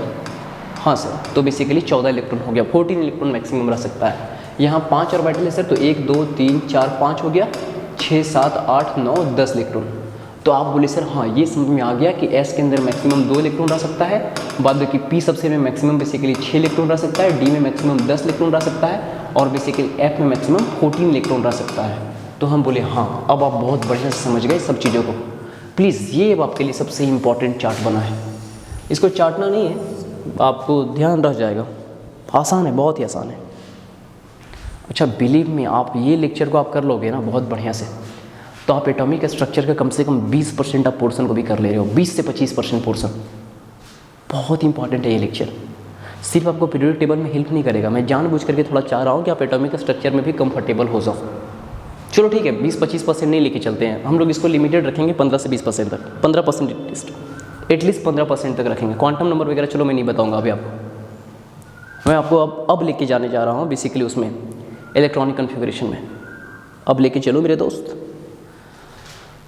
आप बोलोगे सर आप 45 मिनट 40-45 मिनट ले लिए, उसके बाद अब आप ये बात बोल रहे हो। स्टार्टिंग में ही कर लेते हैं, हम मान लेते कि ऐसे मैक्सिमम 2, P में मैक्सिमम बेसिकली 6, D में मैक्सिमम 10, F में मैक्सिमम 14। कोई नहीं यार, देखो आपको हम क्या बोले, आप मुझे बताओ एनर्जी के बेसिस पे आप क्या बोलोगे। पहले K में इलेक्ट्रॉन भरते थे, K के बाद आप L में भरते थे, L के बाद आप M में भरते थे, उसके बाद N में भरते थे, फिर अगर यदि N के बाद O रहता तो O में आप भरते। आप इस तरह से फील कर देते हैं ना, मतलब पहले आप फर्स्ट बेसिकली ऑर्बिट में फर्स्ट सेल में इलेक्ट्रॉन भरते हैं, फिर सेकेंड में, फिर थर्ड में, तब जाकर के फोर्थ में, और तब जाकर के फिफ्थ में। याद आ रहा है आपको। मतलब फॉर एग्जाम्पल यार, अगर मैं बेसिकली आपके साथ बात करूँ, सपोज दैट मैं आपके साथ बात करता हूँ फॉस्फोरस का, एटॉमिक नंबर इसका 15 है, तो 15 है तो आप क्या बोलते थे, K सेल में 2 इलेक्ट्रॉन रहेगा, L में बाकी 8 रहेगा, बाकी M में 5 रहेगा, तो 2 8 5 आप करते थे ना बॉस। तो इसी तरह से मैं आपको सिखाऊंगा। चलो ठीक है, ये सेल है, ये भी सेल है, ये भी सेल है। आप वहाँ पे बोलते थे कि इलेक्ट्रॉन पहले सेल में एंटर कर रहा है, अब ये सेल भर गया, इसमें 2 ही कैपेसिटी, तो L में जाएगा, L का मैक्सिमम कैपेसिटी 8 है, तो यहाँ भरने के बाद बाकी L के बाद M में जाएगा। आप ये सब चीज़ें बोलते थे ना वहाँ पे। अब मैं आपको यहाँ पे सिखाने जा रहा हूँ सेल के बाद मैं आपको सब सेल सिखाने जा रहा हूँ। क्या सिखाने जा रहा हूँ बॉस? सब सेल में सिखाने जा रहा हूँ। क्या सिखाने जा रहा हूँ? सब सेल। तो मैं आपको क्या बोला, मैं आपको ये बोलना चाह रहा हूँ मेरे को दोस्त कि एक्चुअली क्या है कि सेल के अंदर होता है क्या, फटाक से बोलो सर, अब तो रटा गया है। सेल के अंदर होता है सब सेल, और सब सेल के अंदर क्या होता है, तो सब सेल के अंदर होता है सर ऑर्बिटल। और ऑर्बिटल में क्या है ना, चाहे तो स्पिन अप होगा या फिर स्पिन डाउन होगा, चाहे तो स्पिन अप होगा चाहे तो स्पिन डाउन होगा सर। तो सेल के अंदर होगा सब सेल, सब सेल के अंदर होगा ऑर्बिटल, ऑर्बिटल में ये स्पिन चाहे तो अप होगा चाहे तो स्पिन डाउन होगा। तो आपका कहना है सेल के अंदर होगा सब सेल, सब सेल के अंदर होगा ऑर्बिटल, ऑर्बिटल चाहे तो स्पिन अप होगा उसका, चाहे तो स्पिन उसका डाउन होगा। तो आप बोले सर अब हम समझ सकते हैं सर, सब सेल आप बढ़िया से बताए हैं, सब सेल में S P D F सब सेल आप बढ़िया से बताए हैं, और आप बताएं S सब सेल के अंदर 1 ऑर्बिटल, P के अंदर 3 ऑर्बिटल, D के अंदर 5 ऑर्बिटल, F के अंदर 7 ऑर्बिटल। और सर ऑर्बिटल के अंदर इलेक्ट्रॉन बेसिकली क्या है, एक पार्टिकुलर ओरिएंटेशन में रहेगा। स्पिन अप को फॉरवर्ड एरो से दिखाते हैं और स्पिन डाउन को बैकवर्ड एरो से या डाउनवर्ड एरो से बोल सकते हैं। इसको अपवर्ड एरो से दिखाते हैं, इसको डाउनवर्ड एरो से। अच्छा, एरो फुल भी ले सकते हैं या हाफ भी ले सकते हैं, ऐसे भी ले सकते हैं या फिर हाफ भी ले सकते हैं, हाफ एरो भी ले सकते हैं। Is it clear? अरे क्लियर है दोस्त? आप बोले सर हाँ सर क्लियर हो चुका है। अब आप प्लीज़ सब सेल ऑर्बिटल सब कुछ अब बता चुके हैं, अब आप इलेक्ट्रॉनिक कन्फिग्रेशन तो सिखाओ। SPDF में अब कब आओगे यार, 50 मिनट आप ले चुके हैं, घबराओ मत, एकदम धीरे धीरे चलेंगे। तुम्हें सीखना है, आप इसको ध्यान दो, सिर्फ इसको ध्यान दे लो, आपका एकदम पूरा खत्म हो जाएगा। यहीं पे था, कुछ भी नहीं था, मूल बात यहाँ पे है। आप इसको देखो, 1s मैंने बोला यहाँ पे, मैं 2s बोला 2p। देखो मैं स्टार्ट कर रहा हूँ कोई भी बेसिकली जो है ना, कोई भी सब सेल स्टार्ट कर रहा हूँ किसी भी सेल के अंदर, मतलब ये देखो सेकंड सेल का S सब सेल से स्टार्ट कर रहा हूँ, P पे ख़त्म कर रहा हूँ। थर्ड में देखो तो मैं 3s से स्टार्ट किया, 3p पे ख़त्म किया। फोर्थ में स्टार्ट किया, 4s से स्टार्ट किया, 4p पे ख़त्म किया। भाई घबराओ मत, समझ में नहीं आ रहा है कोई बात नहीं, धीरे धीरे समझ में आएगा, घबराइए मत। 5s से स्टार्ट किया, 5p पे ख़त्म किया, एकदम नहीं घबराना है बॉस। मैं 6s से स्टार्ट किया, 6p पे ख़त्म किया, एकदम घबराना ही नहीं, ठीक है। अब आगे देखो, मैं 7s से स्टार्ट कर रहा हूँ, मैं 7p पे ख़त्म कर रहा हूँ। आप बोलोगे सर ये आप किए क्या हो? घबराओ मत दोस्त, हो जाएगा, आपको समझ में आएगा, बेहतर समझ में आएगा। प्लीज़ बस थोड़ा सा ट्रस्ट रखें आप 7p पे। अब आप बोलिएगा सर ये आप क्या किए हो, प्लीज़ बढ़िया से देखो आप। 7s के बाद मैं क्या करता हूँ, थोड़ा सा इसमें से मैं यहाँ 5f लिखता हूँ और 6d लिखता हूँ। 6s के बाद मैं क्या लिखूँगा, 4f लिखूँगा, 5d लिखूँगा, 5d के बाद 4d लिखूँगा, फिर 3d लिखूँगा, और 3d के बाद मैं बेसिकली 2d नहीं लिखूँगा, ठीक है। ठीक है मेरे दोस्त, तो एकदम इतना आपको ध्यान रखना है। आप बोलोगे सर भूल गए, फिर से बताओ, कोई बात नहीं। देखो इसको मैं हटाता हूँ, दोबारा दिखाता हूँ। कुछ नहीं करना है, आपको एकदम एक ट्रायंगल बनाना है छोटा सा, ठीक है, अपनी कॉपी में, ठीक है। यहाँ पे प्लीज़ आप 1s लिख लीजिएगा। अब देखो बाकी स्टार्ट कीजिएगा 2s से 2p पे ख़त्म कीजिएगा, यहाँ स्टार्ट कीजिएगा 3s से 3p पे ख़त्म कीजिएगा, फिर स्टार्ट कीजिएगा 4s से 4p पे ख़त्म कीजिएगा, फिर स्टार्ट कीजिएगा 5s से 5p पे ख़त्म कीजिएगा, फिर स्टार्ट कीजिएगा मेरे दोस्त 6s से और 6p पे प्लीज़ ख़त्म कर दीजिएगा, फिर अब स्टार्ट कीजिएगा 7s से और 7p पे ख़त्म कर दीजिएगा। क्या तुम एक छोटा सा काम नहीं कर सकते हो, ट्रायंगुलर बना करके इसके एपेक्स पे अपवर्ड पॉइंट पे 1s लिख दो, फिर 2s से स्टार्ट करो, 2p पे ख़त्म, 3s 3p, 4s 4p, 5s 5p, 6s 6p, 7s 7p। इतना तो कर ही सकते हो ना दोस्त। अब इतना के बाद बताओ, आप ये नहीं कर सकते हो 7s के बाद एक्चुअली यहाँ पे सिर्फ लिख दो 5f और फिर लिखो 6d, काम ख़त्म। फिर यहाँ लिख दो 4f और यहाँ लिख दो बेसिकली 5d, फिर यहाँ अब 3f मत करना, फिर यहाँ लिख दो 4d और यहाँ लिख दो 3d। बस इतना कष्ट करो मेरे दोस्त, बस इतना ही कष्ट करने बोल रहा हूँ, बस इतना सा जुल्म कर रहा हूँ तुम पे।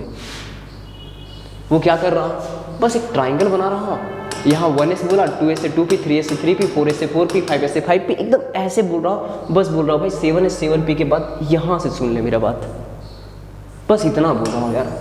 इतना तो कर ही सकते हो ना दोस्त, इतना तो कर सकते हो ना प्लीज़ यार। 1s एकदम ट्राइंगल बनाया, 2s से 2p, 3s से 3p, 4s से 4p, 5s से 5p, 6s से 6p, 7s से 7p, बस नीचे से शुरू कर दे भाई मेरे भाई। 7s के बाद 5f यहाँ लिख दे, 6d लिख दे, फिर 4f लिख दे, 5d लिख दे, 4d लिख दे, 3d लिख दे, बस इतना तो कर ले यार, इतना ही करना है तुम्हें, बस इतना करना है। अब इतना के बाद मैं तुम्हें किसी का इलेक्ट्रॉनिक कॉन्फ़िगरेशन दूं, तुम आसानी से बोलोगे सर हम करने के लिए काबिल हैं। बोलोगे कहाँ सिखाए हो सर, आप तो मजाक कर रहे हो, मतलब ज़बरदस्ती बुलवा रहे हो क्या? घबराओ मत, एकदम बढ़िया से होगा, एकदम बढ़िया से। देखो एकदम, देखो कितना आसान है, देखो एकदम बढ़िया से देखो आप। मैं आपको बोलूँगा कि हाइड्रोजन का इलेक्ट्रॉनिक कॉन्फ़िगरेशन लिखो, आप बोलोगे हाइड्रोजन देखिए। अच्छा एक बात ध्यान रखना, अब इलेक्ट्रॉन ऊपर से नीचे की तरफ भरेंगे। देखो पहले यहाँ भराएगा, फिर 2s से 2p, देखो आपको याद आ रहा है ना, पहले k में भरते थे, फिर l में, फिर m में, फिर n में, कोई बात नहीं। अब सबसेल के बेसिस पे हम भरेंगे, पहले 1s सबसेल, फिर बेसिकली 2s में जाएगा इलेक्ट्रॉन, फिर 2p में जाएगा, फिर 3s में, फिर 3p में। अच्छा बताओ मैक्सिमम कैपेसिटी k का कितना आप लेते थे? 2, l का 8, m का 18 वगैरह, n का फिर आगे 32 वगैरह मैक्सिमम कैपेसिटी है, लेकिन ऑटोमोस में 8 से ज़्यादा नहीं हो सकता था। ये सब चीज़ें आप पढ़े थे ना बॉस। अब यहाँ पे आपको हम क्या सिखा रहे हैं कि जिस तरह से आप वहाँ पे सीखे थे, जिस तरह से आप वहाँ पे सीखे थे बॉस, के एल एम एन वाला कॉन्फ़िगरेशन सीखे थे, आपको बस हम इतना बोल रहे हैं कि बस ये चोटी ध्यान रखना और यहाँ से शुरू करना। बस एक बात ध्यान रखना, मैं पिछले बेसिकली 10 मिनट पहले बताया हूँ कि एस का मैक्सिमम कैपेसिटी 2, पी का मैक्सिमम कैपेसिटी 6, डी का मैक्सिमम कैपेसिटी 10, बस इतना जरूर ध्यान रखना यार, मैक्सिमम कैपेसिटी जरूर ध्यान रखना। एस का मैक्सिमम कैपेसिटी 2। अब हाइड्रोजन देखो, एक इलेक्ट्रॉन है तो यहाँ पे 1s में एस का मैक्सिमम कैपेसिटी कितना है? 2, तो एक ही इलेक्ट्रॉन भरना है तो 1s 1 हो गया। हम बोलेंगे हीलियम, आप बोलोगे सर हीलियम में 2 इलेक्ट्रॉन फिल करना है सर, तो s का मैक्सिमम कैपेसिटी तो 2 है सर, तो 1s, इसी में 2 भर देंगे 1s2।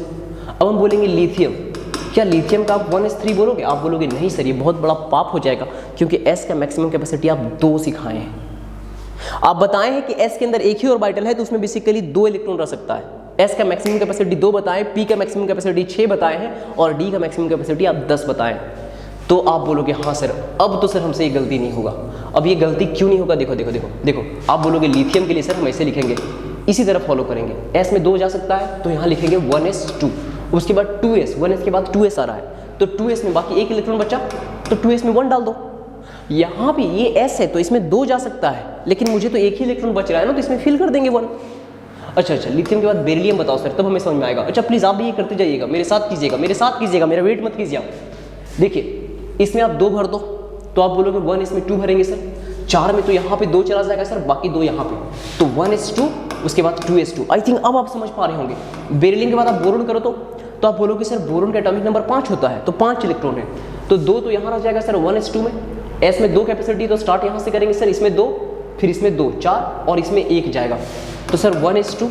अब बाकी 3 को यहाँ नहीं रख सकते सर, क्योंकि 2s भले हो गया लेकिन है तो s सबसेल, s सबसेल में 2 इलेक्ट्रॉन रह सकता है सर, तो 2 इलेक्ट्रॉन रह सकता है ना सर, तो जाहिर सी बात है 2 इलेक्ट्रॉन रह सकता है, तो यहाँ पे 2 भरेंगे, 2s2 करेंगे, उसके बाद क्या दिख रहा है सर? 2p दिख रहा है, तो 2 2 4 हो गया, तो 2p में 1 हो जाएगा।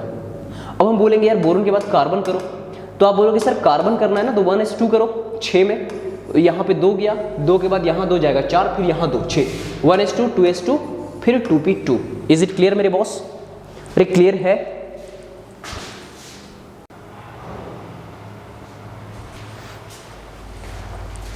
अब इतना हो गया बॉस। अब इतना होने के बाद मैं आपके साथ थोड़ा सा रिक्वेस्ट करूंगा। देखो इतना हो गया, मैं इसको मिटाने जा रहा हूं। Hydrogen, helium, lithium, beryllium, boron, carbon मैंने कर दिया। अब इतना देखो, कार्बन के बाद नाइट्रोजन एटॉमिक नंबर 7, 2 यहाँ चला जाएगा, 2 के बाद 2 यहाँ भी चला जाएगा s में, 4, उसके बाद 3 यहाँ p में, तो 1s2, 2s2, 2p3। I think अब आप समझ पा रहे होंगे। अब आपको समझ में आ रहा होगा कि यहाँ पे चल क्या रहा है। नाइट्रोजन के बाद ऑक्सीजन में जाता है एटॉमिक नंबर 8, आप देखो 2 यहाँ पे रखोगे, 1s2, फिर यहाँ पे इसमें 2, 2s2, बस 8 को पूर्ति करना है। एक छठा क्लास का बच्चा भी कर देगा अगर इसको मैं बता दूं ना कि देख मेरे भाई तुमको शुरू ऐसे करना है, इसमें भरना है, फिर इसमें भरना है, फिर इसमें, फिर इसमें, फिर इसमें, फिर इसमें, फिर इसमें, फिर इसमें, इस तरह से तुमको फील करना है। पहले इसमें फील करो, इसमें फील करने के बाद इसमें आओ, फिर ऐसे फील करो। मतलब अगर यदि ये सीक्वेंस तुमको करना है, अगर ये बात मैं एक यहाँ पे क्या बोलता हूँ, अगर मैं क्लास 6 का बच्चा को भी बोल दूँ कि पहले इसमें फील करो, फिर इसमें करो, फिर इसमें करो, फिर इसमें, फिर इसमें करो, मतलब पहले इसमें फील करो, फिर एकदम इसमें फील करो, 2s से 2p, फिर 3s से 3p, फिर 4s से 3d, 4p, इस तरह से चलो। अच्छा 3p के बाद 3d नहीं आया, 3p के बाद 4s, इसके बाद है 3d। अगर मैं कोई भी बच्चा को भी सिखा दूँ ना तो बच्चा भी कर लेगा। तो घबराइए मत, आपसे कोई बहुत बड़ा काम नहीं करवा रहा हूँ। ऑक्सीजन में बेसिकली 8 इलेक्ट्रॉन है, तो आप बेसिकली क्या बोले 1s में 2, फिर 2s में 2, 4 हो गया। फिर बेसिकली 4 के बाद बचा कितना, 4 बचा, तो 2p में 4 रख सकते हैं। आप बोलोगे p का मैक्सिमम कैपेसिटी 6 है, तो 4 बिल्कुल रख सकते हैं। तो 2p आपने क्या बोला, 2p 4 बोला। देखो 2 2 4 और 4 8। अब हम बोलेंगे यार ऑक्सीजन के बाद फ्लोरीन का करके दिखाओ, एटॉमिक नंबर 9। तो आप बोलोगे कोई बात नहीं यार, वो स्टार्ट वहीं से करेंगे 1s2 से, 2s2, 2 2 4 और यहाँ बेसिकली बचा 5, तो 2p5। हम बोलेंगे 2p5 रख सकते हो क्या, बोलोगे डेफिनेटली रख सकते हैं, p का मैक्सिमम कैपेसिटी मुझे 6 पता है। हम बोलेंगे फ्लोरीन के बाद नियॉन का करके दिखाओ मेरे दोस्त, तो बोलोगे नियॉन का आपको जानना चाहिए, एटॉमिक नंबर 10, कर दो उसी तरह 1s2, फिर 2s2, ये भर गया, इसका मैक्सिमम कैपेसिटी 2 हो गया। फिर यहाँ पे जाएगा 2p6, देखो तो 2 2 4 और 6 10 हुआ। मैं बोलूँगा 2p6 कैसे रख दिया, आप बोलोगे मास्टर p का मैक्सिमम कैपेसिटी 6 है तो 6 रख सकते हैं। हम बोले हाँ हाँ अब समझ में आया तुम्हें। उसके बाद नियॉन के बाद मैं आपके साथ सोडियम के बारे में बात करूँ तो आप बोलोगे सोडियम का एटॉमिक नंबर 11 है, तो आप ऐसे रखोगे सर 1s2, 2s2, 2 2 4 हो गया।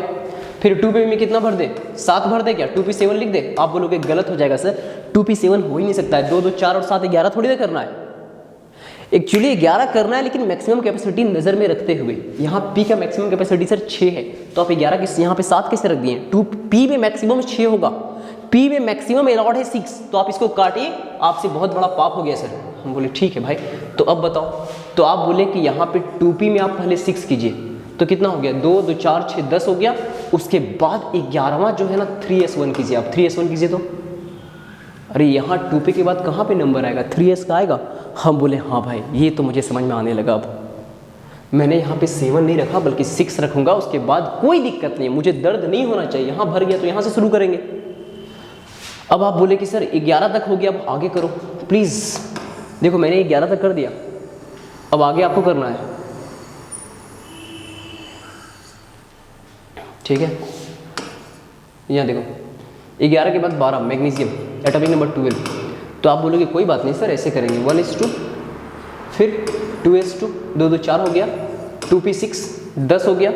तो 3s में रखें सर, 3s में कितना रखेंगे, तो ऐसे मैक्सिमम कितना कैपेसिटी 2 और घट कितना रहा है 2, देखो 2 2 4 6 10 हो गया ना, तो 3s2 एस का मैक्सिमम कैपेसिटी 2 है।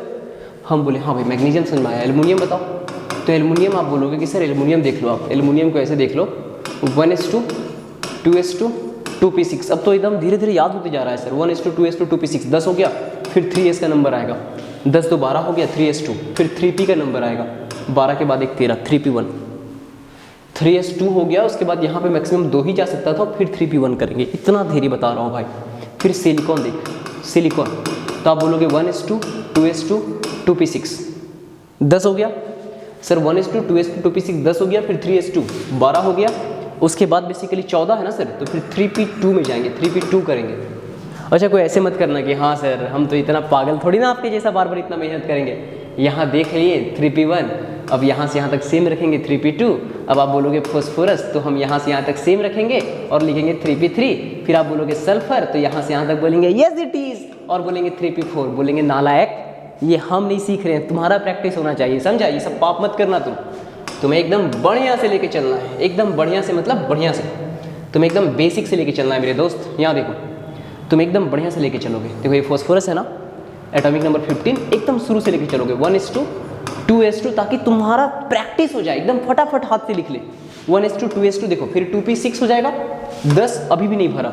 3s2 12 हो गया, नहीं भरा। 3p3 अब भरा, हाँ बोलोगे अब भर गया सर, 12 3 15। क्या 3p3 रख के मैंने कुछ पाप कर दिया? नहीं सर, कुछ नहीं किया आपने। p में मैक्सिमम 6 जा सकता है, आपने तो 3 ही रखा अभी तक। हम बोले धन्यवाद यार, चलो ठीक है। आपका प्रैक्टिस इतना हो जाना चाहिए कि इसका आवश्यकता ना पड़े, एकदम याद हो जाए।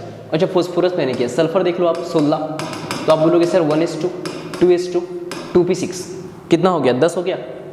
फिर 3s2 12 हो गया, 3p कितना 4, 12 4 16 हो गया।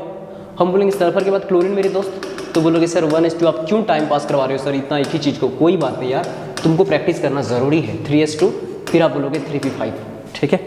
उसके बाद फिर आप बोलोगे आर्गन एटॉमिक नंबर 18, तो हम बोलेंगे देख मेरे भाई 1s2, 2s2, 2p6 कितना हो गया 10 हुआ, 18 भरना है ना। फिर 2p के बाद कहाँ से आएंगे 3s में जाएंगे, 3s2, फिर कहाँ से आएंगे 3p में जाएंगे। हाँ सर 5 के बाद 6 वैसे भी हम कर देते हैं सर, कोई बात नहीं, पूरा काउंटिंग के साथ कर 10 12 6 18। आर्गन के बाद पोटेशियम जाओ तो एटॉमिक नंबर 19, तो 1s2 भरेंगे, फिर देखो तो 2s में 2 भरेंगे, 2p में 6 जा सकता है 10 हुआ, 3s में 2 जा सकता है 12 हुआ, 3p में 6 जा सकता है 18 हुआ। 3p के बाद कहाँ जाए 3d में जाए, नहीं सर 3p के बाद आपको 4s में जाना है। 3p से ज़्यादा एनर्जी है 4s का सर, और 4s से भी ज़्यादा एनर्जी है 3d का। आपको सुनने में अजीब लगा होगा कि यार थर्ड सेल का जो डी सब सेल है उसका एनर्जी फोर्थ सेल का एस सब सेल से ज़्यादा है क्या? हाँ बिल्कुल मेरे दोस्त, ज़्यादा है, मतलब ज़्यादा है। ये क्यों ज़्यादा है इसके लिए हम आपको एक रूल सिखाएंगे, n+l रूल सिखाएंगे, घबराइए मत, जो आपको क्वांटम नंबर हम आपको बताएंगे। आप प्लीज़ फिलहाल इतना तो ध्यान रख लो, इतना तो ध्यान रख ही सकते हो ना आप। तो आप बोलिएगा हाँ सर इतना ध्यान रख सकते हैं सर। एक्चुअली पोटेशियम वगैरह हो गया, उसके बाद फिर कैल्शियम आप देख लो, कैल्शियम का एटॉमिक नंबर 20, तो आप बोलोगे 1s2, 2s2 20 भरना है। देखो सर 1s के बाद 2s में गए, फिर 2p6 10 हो गया, फिर 3s2 12 हो गया, और उसके बाद 3p6 18 हो गया। अब 20 भरना है सर। 3p के बाद 4s में 2 भर सकते हैं, बोलोगे हाँ सर कोई पाप नहीं, s का कैपेसिटी 2 है, 4s2 20 हो गया, 4s2 20 हो गया। अब हम बोले कोई बात नहीं 20 तक मैंने कर लिया, अब आगे करूँगा, आगे आगे। आप बोलोगे प्लीज़ छोड़ दो ना सर, अब इतना हम भी कर सकते हैं, कोई बात नहीं थोड़ा सा और देख लो। कैल्शियम के बाद स्कैंडियम एटॉमिक नंबर 21, तो आप बोलोगे सर एक्चुअली एटॉमिक नंबर 21 आप देखना चाह रहे हो, 1s2 कर दो, 2s2 देखो तो 2p6 देखो कितना हो गया 10, 3s2 12, 3p6 18। अब कितने लोगों का हाथ बैठ रहा होगा कि 3p6 तक फटाक से ऊपर ले रहा होगा, 1s2 2s2 2p6 3s2 3p6 एकदम ऐसे निकल रहा होगा। 18 हो गया, उसके बाद 4s फटाफट दिख रहा होगा। 3p के बाद बच्चा लोग गलती से क्या कर देता है 3d लिख देता है, नहीं 3p के बाद देखो 4s में जाना है मेरे भाई, तो 4s में 2 भरे 20 हुआ, तब जाकर के 3d1 21। क्लियर है? फिर टाइटेनियम आप करोगे, टाइटेनियम का एटॉमिक नंबर 22, तो 1s2 2s2 2p6 10 हो गया, देखो 3s2 12 हो गया, 3p6 देखो तो 18 हो गया, फिर 4s2 20 हो गया, और 3d2 22 हो गया। वैनेडियम देखो एटॉमिक नंबर 23 होता है, बोले थे ना 30 तक याद होना चाहिए। 1s2 2s2 2p6 देखो 3s2 12 3p6 18 4s2, देखो मैंने कुछ गलत नहीं कर रहा, मैं वही सीक्वेंस को फॉलो कर रहा हूँ, 1s 2s 2p 3s 3p 4s, फिर बेसिकली 3d। और बस इस बात का ध्यान रखना 4s2 तक 20 हो गया, अब 22 था तो सॉरी 23 है ना 23, तो 3d3 रखेंगे। बस इस बात का मैं ध्यान रख रहा हूँ कि किस में मैक्सिमम कैपेसिटी कितना है, किसके अंदर मैक्सिमम कैपेसिटी कितना है। एस का मैक्सिमम कैपेसिटी 2, पी का मैक्सिमम कैपेसिटी 6, डी का मैक्सिमम कैपेसिटी 10, एफ का 14। और मैं ध्यान रख रहा हूँ कि पहले ये भरेगा, फिर ये, फिर ये, फिर ये, फिर ये, इस तरह से फिलिंग का बेसिकली ऑर्डर को ध्यान रख रहा हूँ। अच्छा आप सब कुछ कीजिएगा, पता है आप सब कुछ अगर सही पढ़े होंगे तो क्रोमियम का गलत बनाइएगा। अगर आप सही मेरे से पढ़े बढ़िया से तो आप क्रोमियम का गलत लिखोगे। आप मेरे से सही से पढ़े तो 24 है ना, 1s2 2s2 2p6 10, 3s2 12, 3p6 18, 4s2 20 लिखोगे, और उसके बाद लिखोगे 3d4, और हम बोलेंगे ये एक्सपेक्टेड था मेरे दोस्त, ये एक्सपेक्टेड था। लेकिन केमिस्ट्री अगर इतना सहज होता तो फिर कोई दिक्कत ही नहीं था ना, सहज ही, घबराओ मत। ये एक्सपेक्टेड था, आप बिल्कुल सही सोच रहे हैं। अगर आप ये गलती किए तो मेरे अकॉर्डिंग आप बहुत अच्छा किए। फिर आपको हम सिखाएंगे दोस्त कि ये थोड़ा सा गलत है। एक्चुअली क्या है कि यहाँ पे 3p6 18 तो ठीक है, लेकिन यहाँ पे क्या हो जाएगा ना 4s2 3d4 नहीं होगा, यहाँ पे हो जाएगा 4s1। देखो 18 के बाद 19 हुआ, 4s1 3d5 हो गया, 3d5 19 5 24। ये मैं आपको सिखाऊंगा कि ऐसा क्यों हुआ। जब एटॉमिक स्ट्रक्चर आप पढ़ोगे ना तब जाकर के जानोगे कि एक्चुअली ये हाफ फील्ड ऑर्बिटल जो होगा ना डी का, वो सिमेट्रिसिटी के कारण ज़्यादा स्टेबल होगा, तो इलेक्ट्रॉन 4s से जंप करेगा, एक्साइट करेगा और 3d में चला जाएगा। आप घबराइए मत, आप अगर ये गलती किए तो आप मेरे लिए बहुत सही किए। आपको ये बेसिक क्लियर था, मतलब आप इस तरह से आप फीलिंग करने जान गए। बस इसको एक्सपेक्टेड बेसिकली करके काट दीजिए, और रियल ये है, रियल में ये है मेरे दोस्त, रियल में ऐसे होता है क्रोमियम का। क्रोमियम के बाद बेसिक बस आपको क्रोमियम और कॉपर में ये चीज़ गलती ध्यान होगा, ये गलती होगा, बस सिंपल सी बात है। मैं सिंपली आ जाता हूँ। बाकी क्रोमियम के बाद basically manganese atomic number 25, 1s2 2s2 2p6 10 हो गया, 3s2 12 हो गया, 3p6 18 हो गया, 4s2 20 हो गया, 3d5 बिल्कुल सही चलेगा, कोई दिक्कत ही नहीं, सही है। क्रोमियम के जैसा यहाँ पे नहीं, क्रोमियम में जो था ना देखो 24, 1s2 2s2 2p6 कितना हो गया 10 हो गया, 3s2 12 हो गया, 3p6 18 हो गया, 4s1 हो गया और 3d 5 हो गया। ठीक है 19 5 24। मैंगनीज में ऐसा नहीं, 4s2 चलेगा 3d 5। आयरन बस थोड़ा सा प्रॉब्लम क्रोमियम में, हम आपको सिखाएंगे ऐसा क्यों हो रहा है। आयरन को देखो, आयरन को आप 1s2 2s2 2p6 कितना हो गया 10 हो गया, 26 भरना है ना, 3s2 12 हो गया, 3p6 18। अब तो आपको प्रैक्टिस हो जाना चाहिए कि सर 3p6 18 डायरेक्टली हम यहाँ से यहाँ तक समझ गए सर। फिर 4s2 20 हो गया मेरे बॉस, फिर 3d6 देखो तो 18 के बाद 2 देखो 2 20 हो गया, 4s2 फिर 3d6 20 और बेसिकली 26। मैं चाह रहा हूँ कि स्टार्टिंग में आप पूरा लिखिए ताकि आपका हाथ बैठ जाए बस। आयरन के बाद बेसिकली क्या है, फिर इसके बाद कोबाल्ट आएगा, फिर निकल आएगा, तो करो ना यार। कोबाल्ट का देखो, कोबाल्ट एटॉमिक नंबर 27 क्या आ जाएगा 1s2 2s2 2p6 बैठ रहा है हाथ, 3s2 3p6 18 हो गया, 4s2 20 हो गया और 3d7 हो जाएगा 20 और 7 27। निकल देखो एटॉमिक नंबर 28 होता है। देखो 1s2 2s2 2p6 3s2 3p6 4s basically 2 हो जाएगा 20 और 3d8 20 और 8 28। कोई दिक्कत ही नहीं, कहीं कोई दिक्कत नहीं। एटॉमिक नंबर में 30 अचानक से ले लो तो, जिंक 30 ले लो तो बोलोगे 1s2 2s2 2p6 हो गया सर 10 हो गया, 3s2 12 हो गया, 3p6 18 हो गया, 4s2 20 हो गया और उसके बाद देखिए सर 3d10 20 और 10 30 हो गया, 20 और 10 30 हो गया। आप बोलोगे सर बड़ा चालाक हो, एक्चुअली आप 29 छोड़ दिए। हम बोले भाई 29 छोड़ दिए क्योंकि जो वहाँ पे तुम गलती क्रोमियम में देखा ना, यहाँ भी होगा कॉपर 29 एटॉमिक नंबर 29, यहाँ भी कुछ वैसा ही होगा। एक्चुअली 1s2 2s2 2p6 10 हो गया, 3s2 12 3p6 18। तुम सोचा था कि 4s2 20 और 3d 9 होगा, लेकिन 4s2 3d 9 नहीं होगा मेरे दोस्त, 4s1 होगा और 4s1 3d 10 होगा। देखो तो 18 के बाद 4s1 हो गया 19 और 3d 10 19 और 10 29 हुआ। तो बस क्रोमियम में 1 से लेकर के 30 तक क्रोमियम और कॉपर में बेसिकली अंतर है। जो आप एक्सपेक्ट कर रहे थे उससे थोड़ा डिफरेंसेस देखने को मिलेगा और उसका रीजन बेसिकली हम बोलेंगे हाफ फील्ड कन्फिग्रेशन यहाँ पे मिल रहा है, 3d 5 मिल जाएगा और यहाँ कन्फिग्रेशन फुल फील्ड मिलेगा। 4s2 ना होकर के 4s1 3d 10 होगा, तो यहाँ से एक इलेक्ट्रॉन यहाँ जाएगा तो 3d 9 की जगह 3d 10 होगा। मतलब d अब पूरी भर गया, d पूरा मैक्सिमम 10 कैपेसिटी था पूरा भर गया, तो पूरा भरने के कारण एक्चुअली यहाँ पे स्टेबिलिटी ज़्यादा आ जाएगा। तो आपको हम सिमेट्री का एक रीज़न बताएंगे कि एक्चुअली ड्यू टू सिमेट्री जो हाफ फील्ड कन्फिग्रेशन होता है और फुल फील्ड कन्फिग्रेशन होता है वो ज़्यादा स्टेबल होता है। तो प्लीज़ आपका बस इतना ही होमवर्क है कि जो आपको इलेक्ट्रॉनिक कन्फिग्रेशन हम आपको 1 से 30 तक सिखाएं ना, प्लीज़ प्लीज़ प्लीज़ प्लीज़ आप घर में जा करके उसको कम से कम 4 से 5 बार। आप बोलोगे सर क्या वाहियात काम बता रहे हो, प्लीज़ बिलीव मी, कम से कम 5 बार। और कोई ज़्यादा बेसिकली चंगेज़ खान मत बनना, समझा कि हाँ शॉर्टकट मारेंगे सर, शॉर्टकट मारेंगे मतलब एक लिखें उसके बाद फिर यहाँ से यहाँ तक लाइन खींचेंगे और लाइन खींच के बोलेंगे एज इट इज़, बस 3d6 की जगह 3d7 3d8। नहीं, मेरा उद्देश्य है कि तुमको एकदम रटा जाए, एकदम रटा जाए। तो प्लीज़ आप 1 से लेकर के 30 तक बस थोड़ा सा ध्यान रखिएगा। क्रोमियम और कॉपर में थोड़ा सा दिक्कत है, तो 1 से लेकर के 30 तक आप प्लीज़ कम से कम 3 बार लिख लो। अगर तुम में ज़्यादा बेसिकली क्या है सहनशीलता है तो कम 5 बार लिखो यार प्लीज़, एकदम रटा जाना चाहिए एकदम। ये नहीं तुम्हारे सामने इसको थोड़ी ना ट्रायंगल बना के करते रहोगे, एकदम याद होना चाहिए। हाँ 1s2 2s2 2p6 3s2 3p6 इस तरह से चलना चाहिए, 4s2 3d 5 वगैरह ऐसे चलना चाहिए। क्लियर है? प्लीज़ ऐसे ध्यान रखिएगा बॉस। Best of luck.